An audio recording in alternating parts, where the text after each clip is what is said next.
How's it going, guys? Welcome back to the show. And today you and I are talking about 3 exercises that are gonna help you improve your squat mobility and your squat strength.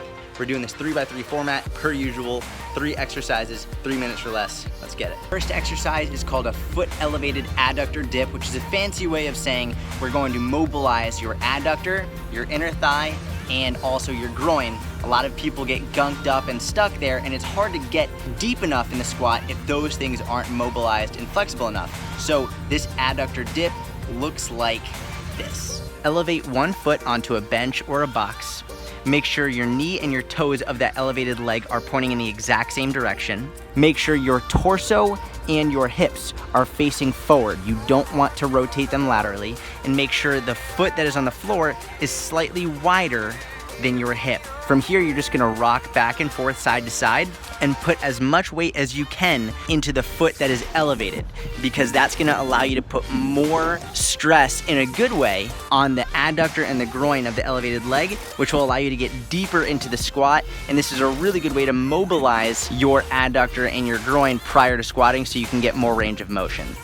Now, the second exercise is really more of a mind hack, but what it does is it allows your body to produce more maximal force so you can lift more weight. It's really cool, and it does this through something called an external cue. And briefly, in strength and conditioning, we have 2 types of cues, internal and external. And this cue is all I want you to do is think about driving the floor away from you as hard as you can. So you squat down, and as soon as you start squatting up, instead of just thinking about driving or pushing or working, actively think about pushing the floor away from you as hard as you possibly can. Imagine the floor being pushed away, and your body's actually gonna be able to produce more force than it would otherwise, so you can squat more weight. Give it a shot.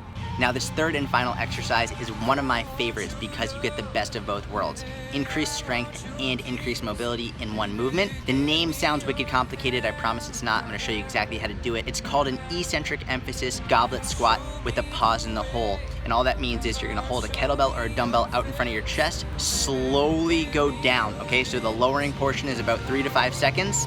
When you get to the bottom, you're gonna hold it for another 3 to 5 seconds, and then you're gonna stand back up, driving through the heels, good squat form. Now, what I like about this is the lowering portion going really slowly forces your muscles to work harder. It puts them under more stress in a good way. And in the bottom of the hole, when you're actually sitting there and holding it in the bottom position, get comfortable, relax, allow yourself to sink in deeper.